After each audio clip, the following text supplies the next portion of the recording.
오늘부터 빌립보서 말씀을 함께 살펴보게 되었습니다. 빌립보란 도시가 이제 사도 바울 시대에 중요한 도시로 있었습니다. 작은 도시가 아니라 규모가 있는 도시였는데 필립 왕의 이름을 따서 이제 빌립보라는 이 도시 이름이 세워진 지금 그리스 북부 지역에 있는 도시라고 합니다. 이 빌립보 교회가 우리 기독교인들의 역사에 왜 중요한가? 이 교회 자체가 중요한 의미를 갖고 있습니다. 유럽 지역에 세워진 최초의 교회였습니다. 우리가 사도행전 읽어볼 때에 본래 바울은 아시아 쪽으로 복음을 전하러 갈 계획이었습니다. 방향으로는 동쪽인 거죠. 동쪽으로 복음을 전하러 갈 계획을 갖고 있었는데 성령님께서 강하게 바울의 갈 길을 막으시는 것이었죠. 그래서 바울이 동쪽을 향하여 가려다가 이제 방향을 바꾸어서 유럽을 향해 가게 됐습니다. 마케도니아 사람이 환상이 나타나서 우리에게로 건너오라는 환상을 보고는 하나의 뜻이 동쪽을 향한 아시아 쪽이 아니라 자신에게는 유럽인 것을 알고 유럽으로 건너가게 되었죠. 지난번 쿠웨이트 기독교 역사를 공부하면서 그럼 동쪽에 누가 갔을까? 하나님이 왜 그러면 우리 아시아 쪽에도 왜 복음을 안 전해주셨나? 서운함을 가질 뻔했었는데 성경에만 기록되어지 않았을 뿐이지 하나님께서는 사도 도마와 다데우를 보내셔서 복음이 페르시아를 거쳐서 인도에 이르기까지 동방교회가 생기는 것을 우리가 지난 쿠웨이트 기독교 역사를 통해서 보았죠. 그러니까 하나님의 계획은 동방 쪽은 또 다른 사도를 보내실 계획이었기 때문에 유럽 쪽에는 하나님께서 바울을 강력하게 부르시게 됩니다. 이 바울이 유럽에 처음 도착해서 그러니까 배를 타고 건너간 거죠. 처음 도착하게 된 도시가 바로 빌립보였습니다. 이 빌립보가 교회로 세워질 때에 중요한 역할을 하는 가정이 둘이 있었습니다. 자두장사 루디아와 그리고 빌립보 감옥의 간수, 이 두 사람의 가정이 빌립보 교회를 세우는 아주 중요한 역할을 하는 그 일을 하게 되었습니다. 1페이지의 문제 1번을 보시면 빌립보 교회 설립에 두 가정이 큰 역할을 하다. 첫 번째가 자색 옷감 장사 루디아의 가정과 빌립보 감옥 간수의 가정인데, 그래서 우리가 살펴볼 이 빌립보서의 빌립보 교회는 사도행전 16장을 보면 바울이 지금 우리 좀 말씀을 나누고 있는 그 빌립보에 가서 선교하는 이야기가 나옵니다. 사도행전 16장 12절에 보면 거기서 빌립보에 이르니 라고 하면서 마게도냐 지방의 첫 성이요라고 이제 이 빌립보를 설명해주고 있습니다. 바울이 이 지역에 유럽 지역에 처음 도착한 곳이었는데 이 빌립보는 그 당시에 유대인이 많이 살고 있지 않았습니다. 유대인이 많이 살고 있지 않은 것은 어떻게 알 수 있냐면 유대인이 일정 숫자가 넘으면 회당을 세웠는데 이 사도 바울이 빌립보에 도착하여서 둘러보았을 때 회당이 없었습니다. 그러니까 유대인이 살긴 살았어도 매우 소수였다는 것이죠. 유대인들이 회당을 세울 수 있을 만한 숫자가 되지 않으면 회당 대신에 모여서 기도하는 기도처를 세웠는데 마침 바울이 이 물가를 거닐다가 기도처에서 기도하는 여인들을 만나게 됩니다. 그래서 13절에 안식일에 우리가 기도할 곳이 있을까 하여 문 밖 강가에 나가라고 했을 때 회당이 없었기 때문에 이제 회당이 있지 않을 때는 그 기도처로 보이는 그곳을 찾아갈 때에 거기 모여있는 여인들을 만나게 됩니다. 우연한 만남인 것 같았지만 하나님께서 빌립보 교회를 세우시기 위한 하나님의 인도하심이었습니다. 거기 여러 여인들이 모여서 함께 찬송도 했을 것이고 또 같이 율법의 말씀도 나누었을 것인데 이 사도 바울이 거기에 가서 이제 말씀을 증거할 때에 특별히 자색 옷감 장사로서 하나님을 섬기는 루디아라고 한 여인이 바울의 말을 들을 때에 하나님이 그 여인의 마음을 열어주셨습니다. 그리고 바울의 말을 따르게 했습니다. 그러니까 이 자색 옷감 장사 루디아는 바울이 유럽에 가서 얻은 첫 번째 열매인 것이죠. 그러니까 우리 교회도 루디아가 계시죠? 임루디아 가사님. 임루디아 가사 계시는데 이 성경에 나오는 이 루디아는 유럽 지역의 첫 열매로서 바울에게 마음을 열고 바울의 말을 따를 뿐만 아니라 15절에 보면 자기만 믿은 것이 아니라 바울을 자기 집으로 초대합니다. 그리고 자기 온 가정이 다 세례를 받고 바울에게 아주 강건합니다. 만일 나를 주 믿는 자라고 믿고 신뢰한다면 우리 집에 와서 거처를 여기로 세우십시오. 빌립보를 전도해야 되겠는데 거처가 있어야 하니 우리 집을 거처 삼으셔서 우리 집에 머물면서 여기서 사역을 하십시오라고 아주 강권을 합니다. 그래서 바울이 빌립보에 가서 이 선교 사역할 수 있는 아주 중요한 이 동역자를 얻게 된 것이죠. 그리고 이제 바울이 복음을 증거하다가 우리가 잘 아는 내용이 있습니다. 잘 아는 내용이죠. 바울이 이제 감옥에 잡히게 됩니다. 감옥에 들어가서도 바울이 신라와 함께 뭐 찬양하고 뭐 기도하고 이런 내용들이 있죠. 그때 이제 감옥문이 열리고 그 사건들, 이 사건을 보고 그 감옥을 지키던 간수가 제수가 다 도망간 줄 알고 자결을 하려고 했습니다. 왜냐하면 그 당시 로마법에 따르면 도망간 제수만큼 자기가 한 번을 대신 살아야 된다라는 그러니까 만약에 여기 10명이 다 도망가면 10명 제수 산 걸 다 합치면 엄청난 한 벌을 받아야 되니까 그 책임감에 자결을 하려고 할 때에 이제 바울이 그것을 말려게 됩니다. 당신 몸을 상하게 하지 마십시오. 우리 중에는 단 한 사람도 도망친 사람이 없습니다. 이거 놀라운 기적이죠. 감옥문이 열렸는데 바울과 실라만 안 도망친 게 아니고 다른 감방에 있는 사람들도 한 명도 나가지 않은 거예요. 그러니까 하나님이 루디아 마음을 여셔서 바울의 말을 듣게 하신 것처럼 이 감방 안에서도 하나님이 모든 제수의 마음을 다 여셔서 감방문이 열려도 도망가지 않게끔 하신 거죠. 이 기적을 본 이 간수가 이 사도 바울에게 말합니다. 선생들이여, 내가 어떻게 해야 구원을 받을 수 있겠습니까? 이때 사도 바울이 말합니다. 주 예수를 믿으라. 그리하면 너와 내 집이 구원을 받으리라 라고 이 권면할 때에 이 감옥 지키는 간수가 이 말을 받고 이제 바울 일행을 자기 집으로 데려갑니다. 매맞아 상처난 부분을 깨끗하게 씻기고 치료한 다음에 온 가족이 세례를 받고 하나님을 믿게 되었습니다. 이 두 사건은 우리가 사도행전에서 읽게 되어지는 이 두 사건은 빌립보 교회의 전설이 되지 않았을까요? 빌립보 교회 새가족이 올 때마다 이 이야기를 들려주었겠죠. 우리 교회는 이런 놀라운 경험을 갖고 있는 교회입니다. 저기 보이는 장로님 보이시죠?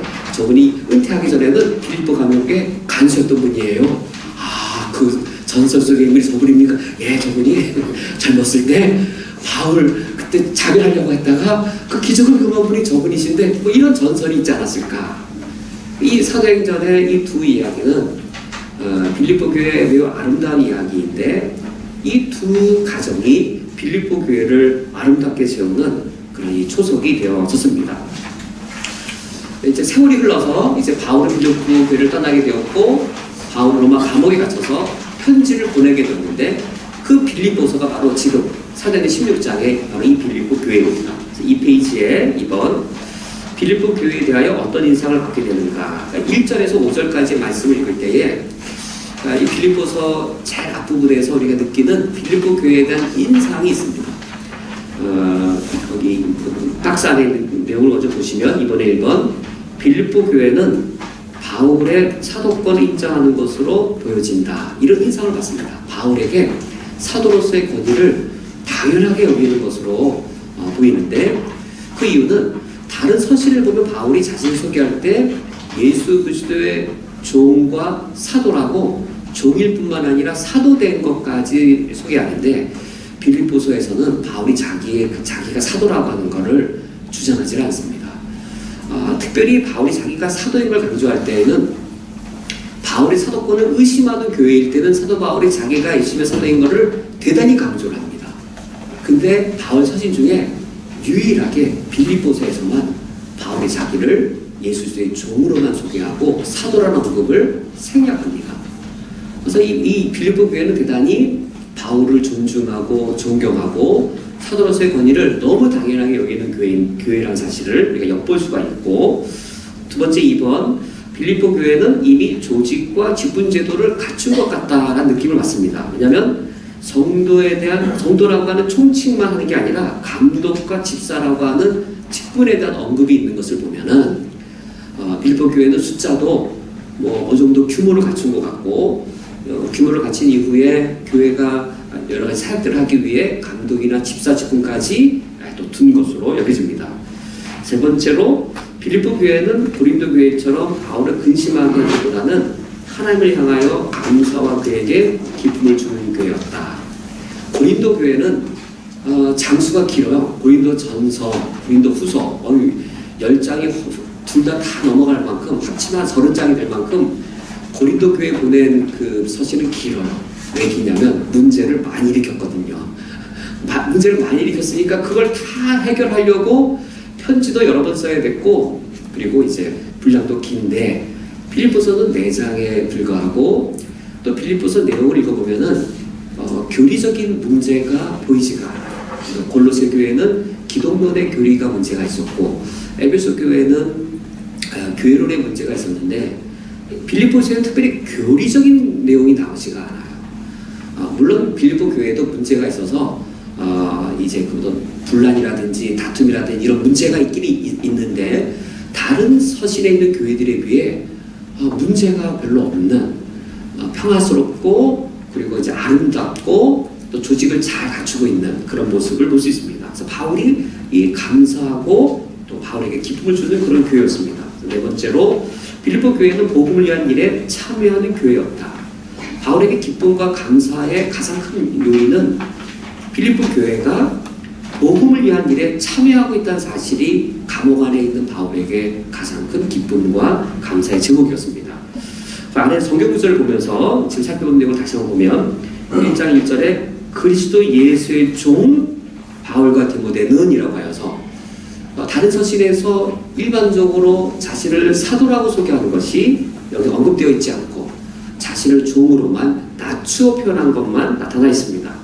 그러면서 누구에게 편지를 쓰냐면 그리스도 예수 안에서 빌립보에 사는 모든 성도와, 일반적으로 이제 성도에게 쓴다 정도인데, 이제 부가된 말이 있죠. 또한 감독들과 집사들에게 편지하노니, 이 바울이 떠나간 이후에 루디아와 이 빌립보 감옥의 간수, 이 두 가정이 매우 큰 역할을 해서 아마 교회가 아름답게 성장하고 또 제법 규모도 조직을 갖출 만큼 튼튼한 교회로 세워진 것을 우리가 추론해 볼 수 있습니다.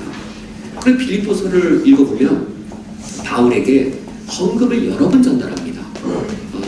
바울이 어려움에 있을 때마다 정기적이었을지 부정기적이었을지 우리 그건 모르겠지만은 상당히 여러 번 바울에게 헌금을 보내는 것을 볼 때에 이 빌립보 교회는 신약 성경에 등장하는 교회들 중에 가장 평화스럽고 또 조직도 잘 갖추어 있고 복음 사역에 열심을 내는 그런 교회인 것을 엿볼 수 있습니다. 3절 말씀에 내가 너희를 생각할 때마다 나의 하나님께 감사하며, 그러니까 바울에게 근심거리의 교회가 아니라 다 빌립보 교회 같았으면 이런 마음이 드는 거죠. 교회들을 볼 때 저 교회도 빌립보 교회만 같았으면. 근데 그럴 만큼 바울에게 내가 너희를 생각할 때마다 내가 감사드린다. 그러니까 정말 바울이 이 빌립보가 감옥에 갇혔던 일들, 또 강가에서 루디아를 만나서 복음을 전했던 일들, 본인은 그 두 가정을 세우고 나왔지만 떠나간 이후에 빌립보 교회가 이처럼 건강하게 또 사역을 아름답게 하는 모습을 볼 때에 바울에게는 하나님께 큰 감사였고, 4절 말씀에 간구할 때마다 너희를 위하여 기쁨으로 항상 간구함은, 탄식으로 간구하는 게 아니라 한탄으로 간구하는 게 아니라 기쁨으로 이제 간구함은 이라고 말할 만큼 아름다운 교회였습니다. 이런 감사와 기쁨의 가장 결정적 요인이 5절에 나와 있는데, 그 이유를 이렇게 말하죠. 너희가 첫날부터 이제까지 복음을 위한 일에 참여하고 있기 때문이라 라고 그의 감사의 이유, 기쁨의 이유를 말하고 있습니다. 여기 첫날부터의 첫날은 언제일까요? 첫날부터 루디아와 만날 그날부터, 빌립보 감옥의 간수를 만나던 그날부터, 내가 너희를 처음 만나서 복음을 전해주고 예수 그리스도의 사랑을 알게 해준 날부터, 너희가 우리가 함께 모여서 빌립보 교회를 처음 시작한 그 날부터인 것이죠. 여기 첫날이란 바울이 그들에게 복음을 전해주기 시작한 그 날이 그 첫날인 겁니다. 그날부터 무엇을 했다는 거예요? 복음을 위한 일에 참여했습니다. 여기 참여했다는 말이 이제 여러 가지로 번역될 수 있는 말인데, 그 중에 하나가 파트너십이라고 번역되어도 되고 펠로우십으로 번역도 되는, 영어 성경에는 파트너십으로 번역을 했는데 파트너가 된 것이죠. 바울의 파트너가 된 것이었습니다. 바울의 복음을 위한 파트너가 되었는데 언제부터 그랬냐면 교회가 처음 세워질 때부터 복음 사명을 위해 선교하는 교회였습니다. 바울이 참 기뻐하고 감사한 이유는 빌립보 교회가 규모를 갖추고 재정을 갖춘 후부터 복음을 위한 일에 참여한 게 아니고 첫날부터였습니다. 교회 본질이 교회의 가장 근본된 것이 100명 되면 선교해야 될까요? 100명이면 전도하고 500명 되면 선교하는 걸까요? 언제부터 복음을 위한 사명을 감당해야 되는가? 그 규모와 상관없는 것이죠. 제가 옥하는 목사님 그 전도를 되게 강조하시는 말씀을 들을 때 되게 은혜가 된 게 있었어요. 대형 교회라고 전도 안 해도 되냐라고 뭔가 말씀하시는데 좀 길게 말씀하신 거죠. 되게 강력하게 오더라고요. 그치, 교회가 대형 교회라고 우리가 교인 숫자 늘리려고 전도하는 게 아니잖아요. 예수님을 믿게 하려 전도하는 것이잖아요. 근데 작은 교회는 왠지 전도를 해야 될 것 같고 큰 교회는 전도를 안 해야 될 것 같다는 생각이 있다는 건 잘못된 것이죠. 또는 어느 정도 규모가 되어야만 선교를 해야 된다는 것도 잘못된 생각인 것이죠. 빌립보 교회는 전도와 선교로 세워진 교회였어요. 원래 아시아로 가고자 했던 선교사를 하나님이 강건적으로 바울의 방향을 틀어서 유럽을 선교하게 하셔서 유럽 선교의 첫 열매가 바로 빌립보 교회였습니다. 유럽 선교의 첫 열매인 빌립보 교회는 그것에 대한 은혜가 매우 커서였는지 그 첫날부터 사도 바울의 복음 사역의 파트너가 되었습니다. 첫날 하다가 좀 끊어진 게 아니고 첫날부터 언제까지요? 이제까지. 이제는 어느 시점이냐면 바울이 지금 로마 감옥에 죄수로 갇혀 있을 상황인데, 바울이 영광을 누릴 때나 바울이 고난을 받을 때나 그들은 바울 복음 사역의 파트너가 되어서 그 사역을 계속적으로 감당하고 있습니다. 이 사실이 바울에게는 너무 감사한 일이었고 기쁨을 감출 수 없는 일이었습니다. 이 페이지 아래에 제가 요약한 내용을 읽어보겠습니다. 빌립보 교회는 사도 바울의 사도적 권위를 인정하며 또 직분과 조직을 잘 갖춘 교회로 여겨집니다. 빌립보 교회는 과거에 루디아의 가정, 또 감옥 간수의 두 가정이 처음으로 복음을 들었던 날부터 사도 바울이 로마 감옥에 갇혀있는 지금까지 복음 전파의 선교적 사명을 감당하는 교회였습니다. 감옥 안에서 이 소식을 들을 때 사도 바울은 하나님께 감사하면서 그들로 인하여 기뻐하지 않을 수 없었습니다. 그렇다면 우리 프리타니 연합교회는 어떤 선교적 사명을 감당해야 될까요? 원칙과 원론은 여기에 있습니다. 원칙과 원론은 전도 못하는 교회는 선교할 수 없어요. 원칙이에요. 당연한 거 아니에요? 전도 못하게 선교할 수 있을까요? 말이 안 되죠. 전도하는 교회가 선교를 제대로 해요. 근데 제대로 전도하는 교회가 제대로 선교해요. 우리가 제대로 전도해야 돼요. 그래야 무엇이 바른 선교인지를 우리가 알아요. 왜 바르게 전도해야 되냐면 바르게 전도를 안 해보면 무엇이 바른 선교인지를 몰라요. 선교를 망치는 교회라고 보세요. 선교를 망치는 교회들이 많아요. 근데 그게 보면 규모는 커요. 규모가 그냐면 전도를 잘못되게 전도해서 규모를 키웠어요. 그 방식대로 선교해요. 그래서 선교를 망쳐요. 그래서 우리가 선교를 하려면 전도를 해야 돼요. 바르게 선교를 하려면 바르게 전도를 해야 돼요. 그러면 무엇이 바른 선교인지를 알아요. 그래서 우리가 전도랑 선교는 아직 어떤 영역이 없는 거죠. 근데 이제 이건 있습니다. 제가 영어 못하잖아요. 감사하게 제가 영어를 못하지만 이거 감사한 일이 아니라 그다음부터는 더더욱더 저에게는 어떤 책임이 있을까요? 누굴 전도해야 될까요? 저는 영어를 못하니까 하나님이 저보고 미국 사람 전도하라고는 안 할 텐데 한국 사람 전도해야죠. 한국 사람은. 그래서 우리가 여기 쿠웨이트에 2,500명의 한인들이 있더라고요. 한국인들이. 제가 우리 성도님들을 접해볼 때 이제 알주르에도 그렇고 또 여기 우리 인근 가까이에도 그렇고 한국에서 교회를 다니다가 여기 와서 신앙생활 안 하신 분들도 많이 계시고 하나님이 있는지 안 계신지 반은 믿고 반은 안 믿는 상태로 안 오신 분도 많이 있다라고 하고 2,500명 중에 상당수가 우리가 예수님의 사랑을 전해주면 복을 받아들일 분이 상당히 많아요. 우리가 여기 선교사를 갖고 있는 교회이기 때문에 빌립보 교회가 첫날부터 지금까지 이렇게 복음의 사명을 감당하는 것처럼 우리들도 한인 전도부터 하고 싶은 마음 많이 드시죠? 네, 하나님이 기뻐하시는 일을 내가 해서 기쁠 때 성령이 주시는 기쁨이더라고요. 그 기쁨은요 무엇과 바꿀 수 없어요.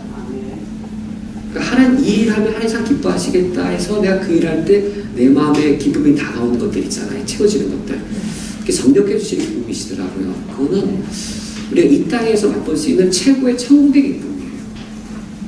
천국 가고 싶으시죠? 천국 누리고 싶으시죠? 그건 하나님이 기뻐하시는 걸 내가 같이 기뻐하는 건데 그때 성령이 주신 기쁨이 있는데 하나님이 가장 사랑하시는 영혼을 나도 사랑해보고 그 영혼에게 하나님의 가장 귀한 것들을 그 영혼에게 전달해 주는 것들을 경험하면서 그 기쁨을 누릴 수 있습니다. 이제 3페이지로 가서 사도 바울과 빌립보 교회는 얼마나 친밀한 관계였는가. 3번에 1번 사도 바울은 빌립보 교회를 향하여 확신을 갖고 있었다. 이 바울이 빌립보 교회와 이 확신을 할 수 있는 그런 매우 친밀한 관계였습니다. 어떤 확신을 갖고 있었냐면 하나님께서 그들 안에 착한 일을 시작하셨다라고 하는 확신을 갖고 있었습니다. 그런데 그 착한 일은 바울이 시작한 게 아니고 하나님이 시작하셨는데 시작하신 이가 이루실 것이라고 확신하고 있었습니다. 그 착한 일은 언제 이루어질 것이냐면 예수 그리스도의 날에 그때 가서 이루어질 것이라고 바울이 확신하고 있었습니다. 두 번째로 사도 바울 마음속에는 그 빌립보 교인들이 그들 마음에 있었고 또 그들은 바울과 함께 모든 일을 함께 하고 있었습니다. 이것이 최고의 사랑 표현이죠. 이건 대단히 사랑 표현인데 내가 그 마음에 있고 그가 내 옆에 있는 거 이게 최고의 사랑 표현이잖아요. 지금 바울 마음속에는 빌립보 교인이 그들 마음속에 있고 빌립보 교인은 바울이 슬픈 일이든 기쁜 일이든 모든 일을 다 함께 하고 있는 그런 친밀한 관계였습니다. 그래서 세 번째로 사도 바울은 그러한 빌립보 교회를 예수 그리스도의 심장으로 사랑하였습니다. 빌립보 교회와 사도 바울의 관계는 이처럼 예수님의 심장을 사랑할 만한 관계였고 빌립보 교회가 바울 마음에 있고 빌립보 교회는 바울이 무슨 일을 하든지 어떤 일을 겪든지 모든 것을 함께하는 그런 친밀한 관계였습니다. 성경 말씀을 보시겠습니다. 빌립보서 1장 6절 너희 안에서 착한 일을 시작하시니까 그저 예수의 날까지 이루실 줄을 우리가 확신하노라. 바울이 빌립보 교회를 볼 때에 이 교회는 확신이 되어지는 교회였는데 빌립보 교회 안에 하나님이 착한 일을 시작하셨다라고 하는 확신을 갖고 있었습니다. 사실 근데 루디아를 만난 건 누구예요? 바울이잖아요. 빌립보 감옥의 간수를 예수 믿게 한 것은 바울이잖아요. 그래서 바울이 내가 이 일을 시작했다라고 생각할 수도 있겠고 근데 바울은 그렇게 말하지 않죠. 내가 빌립보 교회 사역을 시작했다라고 말하지 않고 또 빌립보 교회도 그렇게 생각하지 않을까요? 우리 교회는 사도 바울이 와서 시작한 교회야 라고 생각할 수도 있겠죠. 근데 바울은 말합니다. 너희 안에 착한 일이 시작한 것은 내가 아니고 하나님이 시작하셨다. 아멘. 바울에게는 빌립보 교회 모습을 볼 때에 확신이 들었습니다. 빌립보 교회 안에 착한 일, 하나님이 착한 일을 시작하셨구나. 내가 시작한 것이 아니고 하나님이 시작하신 거구나. 라고 하는 바울의 확신이 있었고, 빌립보 교회도 마찬가지로 그런 확신을 가졌을 겁니다. 하나님이 사도 바울을 우리에게로 보내셔서 사도 바울을 통하여 우리 가운데 착한 일을 하나님이 시작하셨다라고 하는 확신을 가졌는데, 하나님이 시작하셨다면 누구만이 그 일을 이루실 수 있으세요? 시작하신 이가 이루실 줄 확신하노라. 바울이 시작한 일이라면 바울이 이루어야 되겠지만, 빌립보 교회 안에 시작되어진 그 착한 일은 빌립보 교회가 시작한 것도 아니고 바울이 시작한 것도 아니고 하나님이 시작하셔서 하나님만 이루실 수 있는데, 하나님이 이루실 수도 있고 이루시지 않으실 수 있는 것이 아니라 하나님이 시작하셨을 때에는 그 일을 하나님 반드시 이루십니다. 어떤 일이냐면 착한 일인 거예요. 착한 일. 이 착한 일이란 앞서 바울이 언급했던 복음 안에서 빌립보 교회가 참여하는 그 일이 여기서 언급되어져 있는 그 착한 일인 것이죠. 그 빌립보의 그 교회가 그들이 먼저 복음을 받아들이고 그들이 받은 복음을 그들만 간직할 수 없었습니다. 너무 크신 하나님의 사랑이어서 그 사랑을 그들만 간직할 수 없었기에 빌립보 교회는 첫날부터 복음 전파의 선교적 사명을 감당하는 그 착한 일을 감당하는 교회였습니다. 빌립보 교회가 그 선교를 감당할 수 있을까요? 우리식으로 표현해볼까요? 우리식으로요. 쿠웨이트 한인연합교회가 NECK에 얼마만큼 영향을 미칠 수 있을까요? 쿠웨이트 한인연합교회 한 200명밖에 안 되는 우리 교회가 중동 선교에 무슨 대단한 일을 할 수 있을까요? 정말로 아프리카 땅에 이슬람 나라에 얼마나 영향을 미칠 수 있을까요? 라는 거죠. 그때 이 일을 시작하신 분이 하나님이신 거죠. 하나님께서 그 일을 행하시는데, 근데 언제 이루세요? 언제까지? 시점이 언제냐면 그리스도 예수의 날이에요. 종말이에요. 이 착한 일은 복음의 선교적 사명인데, 이것은 우리가 이렇게 생각하면 대단히 잘못된 겁니다. 복음 전도와 선교를 혹시 종교적으로 기독교인 만드는 것이라고 아주 좁게 생각하시는지요? 우리 알쪽에 어떤 직장 동료가 교회를 안 다니는데 내가 전도해야 되겠다라고 했을 때 그 전도를 종교적으로 기독교인 만드는 것을 전도라고 여기시는지요? 선교도 마찬가지로 다른 종교에 있는 사람을 종교적으로 기독교인 만드는 것을 선교라고 여기시는지요? 그것은 선교의 매우 표면입니다. 필수적인 부분이긴 해요. 그게 빠지지는 않아요. 반드시 들어가요. 하지만 표면이에요. 전도란 이렇게 말해야 더 옳습니다. 하나님이 누구이신지를 알려드리는 게 전도일까요? 하나님이 당신의 아버지이세요. 혹시 그거 아세요? 당신 혹시 신이 있다고만 생각하시나요? 어떤 신이 있어서 세상을 창조했다고만 알고 계시나요? 제가 알려드릴 게 있는데요. 신은 정말로 계시고요. 당신이 믿는 것처럼. 그리고 어떤 신이 세상도 창조했습니다. 그 창조주 하나님이 당신의 아버지세요. 이게 복음전도 아닐까요? 이게 전도예요. 이게 선교예요.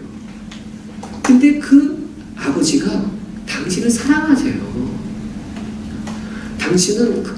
당신 아버지에 대해 관심 없지만 당신 아버지께서는 당신을 사랑하세요. 이걸 알려주는 게 전도 아닌가요? 하나님이 세상을 이처럼 사랑하사 당신을 얼마나 사랑하시는지 제가 알려드리고 싶어요. 그 독생자를 십자가에 죽도록 당신을 사랑하시는 그거를 내가 알려드리고 싶습니다. 하나님이 당신의 아버지라면 당신이 하나님께 누구라 생각하시나요? 당신 하나님의 아들입니다. 예수님 믿을 때 당신이 하나님의 아들됨의 은혜를 누리게 됩니다라고 하나님과 관계를 맺도록 하는 것이 바로 복음전도인 것이죠. 근데 혹시 내 옆에 고아가 있어요. 아이는 고아가 아닌 거 사실은요. 내가 데리고 살고 있는데 이 아이를 고아라고 알고 있고 나는 그 아버지가 누구인지 내가 알고 있어요.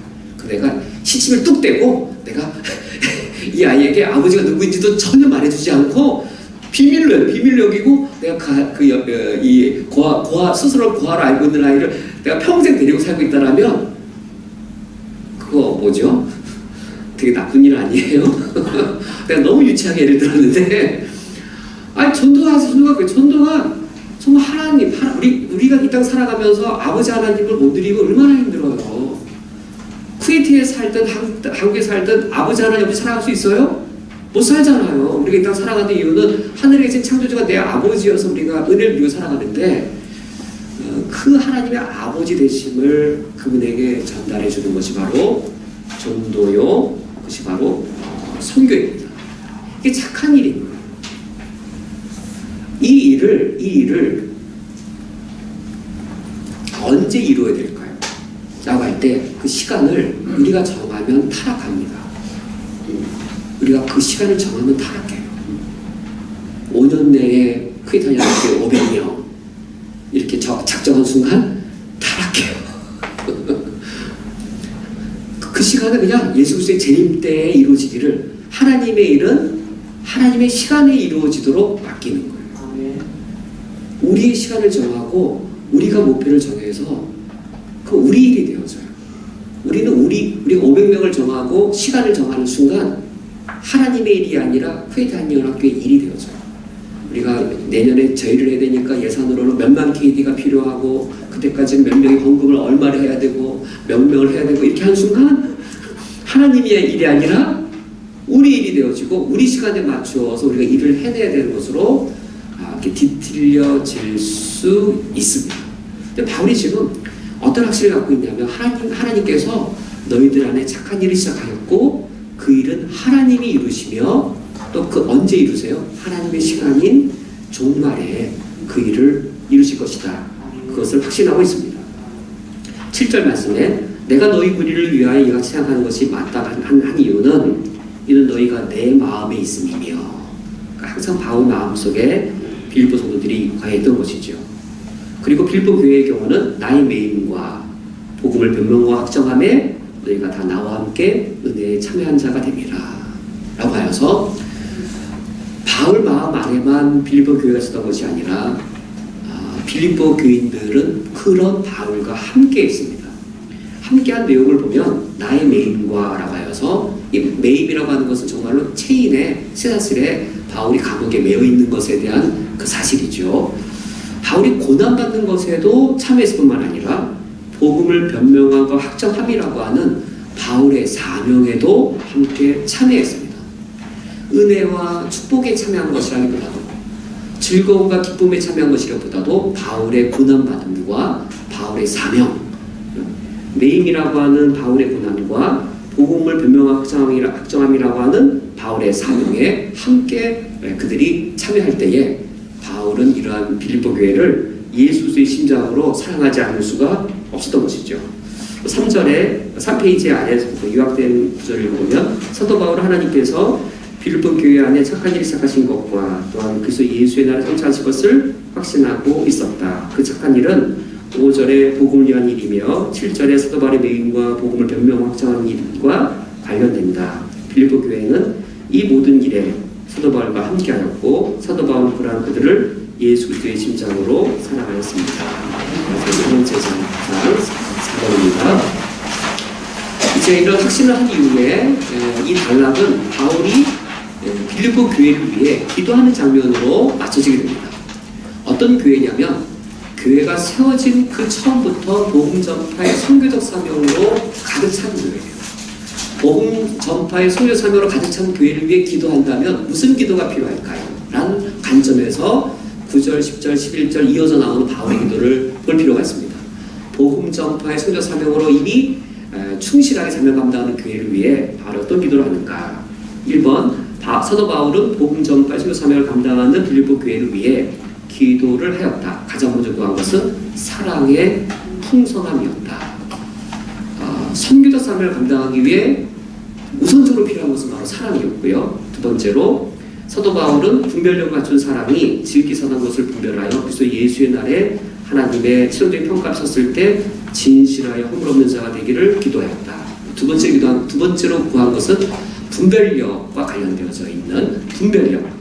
사랑 다음에 두 번째로 분별력을 구하게 되어지고, 세 번째로 사도 바울은 그리스도인의 삶이 최종적으로 의의 열매를 충성하게 맺어 하나님께 영광과 찬송이 될 것을 기도하였다. 분별력 후에는 의의 열매를 구하게 되어집니다.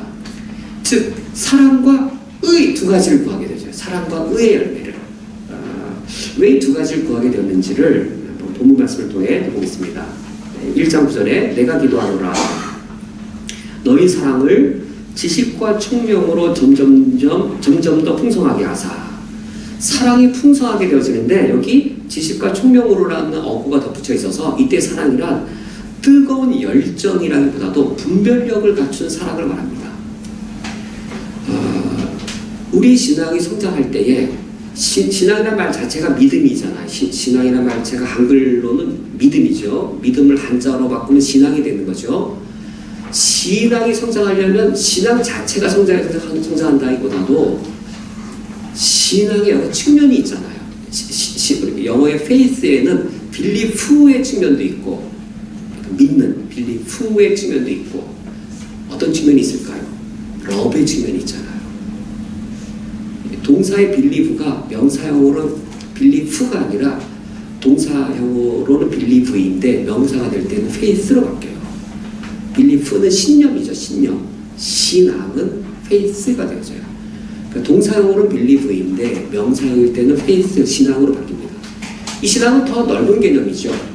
belief라고 하는 어떤 신념 정도만 있는 게 아니고 여기에 이 신앙에는 사랑이라는 측면이 있어서 하나님을 정말 잘 믿으면 하나님 정말 사랑해야 됩니다. 하나님 정말 사랑해야 돼요. 우리가 복음 전도와 선교 사역을 감당하고자 했을 때 제일 필요한 첫 번째는 사랑이에요. 하나님 정말 사랑해야 돼요. 너무 당연한 말인데 그래서 정말 더더욱 필요한 것이죠. 근데 사랑의 열정을 요구하고 있는 것이 아니라 분별력 있는 사랑을 바울이 지금 요구하고 있습니다.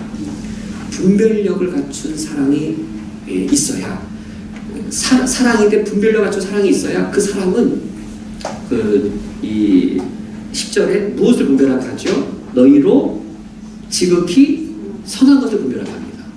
영어 성경이 이거 또 기가 막히게 번역했어요. 영어 성경은 의욕이죠. 의욕. 뭐라고 번역했냐면 지극히 선한 것을 what is best라고 번역했어요. 이거 뭐 직역이 아니라 번역이죠.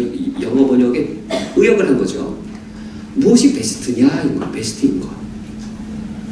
우리가 하나님을 정말 사랑한다 했을 때, 그리고 저 같은 경우는 길어봐야 18년밖에 안 남았잖아요. 목회할 기간 너무 짧잖아요. 허비할까봐 제일 걱정되어서요. 우리가 살 날이 이렇게 길지 않잖아요. 이 얼마 제한된 시간을 정말 하나님이 기뻐하신 일에 아껴서 써야 되고 싶은데, 아껴서 하나님 정말 제일 원하는데 what is best를 발견해서 그 베스트에다가 다 드려도 정말 우리 부족하잖아요. what is best를 발견해서 정말 지극히 선한 것. 전에는 what is best가 나에게 돈이었다면 아닌 거 알았잖아요. 이제는 그거 아닌 거 알았잖아요. 아닌 거 알았으니까 이제는 다른 게 what is best 해야 되잖아요. 그거 분별이 되는데 돈 사랑할 때는요 돈이 what is best예요. 하나님 사랑해야 what is best가 잘 분별되어져요. 우리는 하나님의 뜻의 what is best를 성경 지식이라 생각하기 쉬워요. 창세기를 많이 배우고 로마서를 많이 배우고 소위문답 배우고 교리 배우면 정말 뭐가 베스트인지를 분별할 것 같은데 아니에요. 똑똑해질 뿐이에요. 두 아들이 있는데 큰 아들은 머리가 총명한데 엄마 아빠를 별로 안 사랑해요. 둘째 아들은 머리 나쁜데 엄마 아빠를 너무 사랑해요. 누가 부모 말을 잘 알아들을까요? 머리 똑똑한데 자기밖에 몰라. 머리는 되게 안 좋은데 엄마 아빠 너무 사랑해. 누가 엄마 아빠 말 잘 알아들을까요? 그랬을 때 머리 좋다고 알아듣는 거 아니죠. 사랑해야 알아들어요. 정말 내 사랑으로 충만한 상태에서 한번 기도해 보세요. 내 사랑, 자기 사랑으로 충만한 상태에서 차라리 기도하면요 하나의 뜻은 못돼간데 없어요. 내 뜻밖에 기도 안 나와요. 하나님 사랑이 있어야 기도할 때 하나의 뜻이 들려요. 정말로 우리가 복음사를 감당한다 했을 때 우리 믿음의 내용은 사랑이거든요. 복음의 내용 자체가 하나님의 아들이 당신을 사랑한다라고 하는 그 복음을 증거하는 선교 사명을 감당하고자 했을 때 정말로 우리에게 최고로 필요한 것은 사랑이 더더욱더 풍성해지는 것입니다. 이런 분별력 갖춘 사랑은 10절 말씀대로 무엇을 가능하게 해주냐면 지극히 선한 것이 무엇인지를 우리로 하여금 분별하도록 인도해 줍니다. 무엇이 what is best인지를 알게 해주어서 그 다음에 진실하 허물 없이 그리스도의 날까지 이루고란 말은 다 연결되는 것이죠. 진실하다 허물었다는 말, 그리스도의 날은 어떤 평가하고 심판받는 말인데 여기 진실이란 말은 불순물이 없는 상태가 진실한 걸 말하고 순수한 불순물이 없는 그것이 진실이고 허물없다는 말은 진실하다는 말의 반대말인 거죠. 그러니까 같은 말인 거죠. 진실하다. 그러니까 허물이 없고 불순물이 없는 상태. 그런데 그리스도의 날에 갔을 때 무엇이 불순물일까요? 여기 허물없다는 말이 과거에 유리 도자기가 이렇게 귀할 때 이렇게 깨지면 그 유리 상인들이 너무 비싼 거니까 투명한 접착제로 이렇게 발라서 이렇게 붙이면 그게 깨진 부분이 안 보였대요. 그게 깨졌는지 안 깨졌는지 확인하는 길은 태양에다가 이렇게 비추면 빛의 투과가 이렇게 굴절되잖아요. 그래서 거기에 깨진 건지 아닌지가 보였대요. 이게 그 용어래요. 이게 진실의 허물없다는 말이 그 불순물이나 그 깨진 거를 확인하는 작업과 관련된 용어래요. 우리가 그리스도 앞에 섰을 때 윤상원이를 이렇게 하나님 매달아 들어서 이렇게 빛을 비춰봤더니 진실하지 못한 부분, 불순물, 뭐가 불순물일까요? 허물, 뭐가 그때 그리스도 예수의 날에 갔을 때 뭐가 허물일까요? 내가 윤상원 목사라는 사람이 내가 목사로서 유명해지려고 추구했다면 그게 그날에 갔을 때 난 그때는 그게 what is best인 줄 알았는데 그때 갔을 때 그것이 하나님 아버지 앞에 거짓된 불순물로 들어보시죠. 즉 what is best를 잘못 추구한 것들이 그리스도 앞에 갔을 때 그때 불순물로 그때 허물로 우리 삶에 드러나게 될 겁니다. 하나님을 사랑할 때에 무엇이 가장 베스트인지를 알게 되어서 그 지극히 선한 것을 분별하게 되는 것이죠. 그때 그 결과가 최종적으로 11절에 예수 그리스도의 말미암아 의의 열매가 가득하게 됩니다. 순서가 어떻게 되어져요? 사랑, 분별력, 의의 열매예요. 의가 생산해낸 과실, 의가 생산해낸 열매인 것이죠. 지극히 선한 것이란 그러므로 지극히 선한 것이란 사랑이 동기가 되어서 의의 열매가 목적이 되는 걸 말해요. 누가 그걸 해야 된다고요? 복음 전파의 선교적 동기가 강한 교회일수록 내가 정말 예수 그리스도의 복음을 증거할 마음이 많을수록 우리 심령에 어떤 동기요? 사랑의 동기로 목적은 뭐예요? 의의 열매를 맺는 그게 지극히 선한 것이에요. 무엇이 정말 지극히 선한 것일까? 사랑의 동기가 되어야 돼요. 사랑이. 그래서 또 사랑의 동기가 되어서 뭔가 내가 딱 정했을 때 그게 의의 열매를 맺는 것이면 그것이 지극히 선한 것인 것이죠. 일단 우리가 어제 푸드케어를 통해서 500여 명의 필리핀 여인들이 필리핀 대사관에 있는 사람들을 우리가 매우 작은 부분으로 우리가 돕고 왔습니다. 너무 작은 부분이죠. 이 작은 일을 우리가 하고 왔을 때 예수님이 이렇게 말씀하실 겁니다. 목마른 자에게 물 한 그릇을 주었다면 너희가 나에게 목마른 나에게 물 한 그릇을 준 것이라고 말씀하실 것이고 배고픈 자에게 떡 하나를 주었을 때 너희들 내가 배고플 때 떡 하나를 내게 주었다라고 말씀하신 것이어서 what is best라고 하는 건 뭐 거창하게 발견되어지는 것이 아니라 사랑이 동기가 되어져서 내가 해갈 수 있는 것인데 그런데 우리가 그분을 돕고 났을 때 이런 의무를 가져야 의의 열매가 되는 것이죠. 왜 그가 목마르게 되었을까요? 왜 그가 배고프게 되었을까요? 그가 일주일 내내 열심히 일하는 노동자인데 왜 배가 고플까요? 왜 필리핀의 여인들이 왜 저 대사관에 왜 있을까요? 라고 하는 왜를 물으면 의의 열매를 맺게 되어져 있습니다. 사랑의 동기로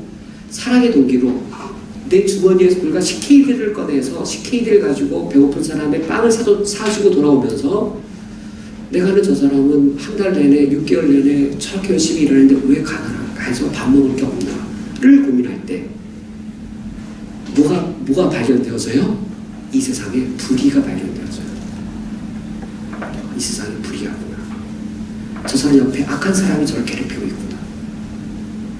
그래서 그 사람을 그 불의로부터 덜 고통받게 하거나 또 사회 구조가 바뀌어야 된다면 사회 구조를 바꿔서 그 사람을 그 어려움으로부터 구출해낼 때 그게 의의 열매예요. 그게 지극히 선한 것이에요. 우리가 복음 전도와 선교의 사명으로 충만할수록 뭐 저 세상만 바라보고 이 땅은 뭐 무관한 게 아니라 그럴수록 뭐가 필요하다고요? 사랑과 분별력과 의의 열매가 필요한 거예요. 그게 겸비돼야 돼요. 우리는 복음 전파와 사회 참여를 동시적으로 할 수밖에 없어요. 복음 전도와 사회 참여 둘 중에 하나가 아니라 우리는 둘 다를 다 감당해야 되는 거예요. 우리가 제사장적 사명만 감당하는 게 아니라 선지자 사명을 함께 감당해야 돼요. 한국교회가 왜 이렇게 망했냐면 선지자 사명을 감당하지 않고 제사장적 사명을 감당하고자 균형을 잃어버린 것이 있어요. 우리가 제사장적 사명을 감당하고자 하면 선지자 사명을 그만큼 균형 있게 감당해야 이 사역이 우리 하나님 아버지 앞에 바르게 감당할 수 있기 때문입니다. 4페이지 맨 아래 요약을 읽어보겠습니다. 복음 전파의 선교적 사명을 충실히 잘 감당하는 일부 교회가 더욱더 갖추어야 할 것은 사랑, 지극히 선한 것의 분별, 의의 열매였다. 그러므로 복음 전파의 사명에 힘쓸수록 우리는 더욱더 사랑과 의의 열매에 힘써야 한다.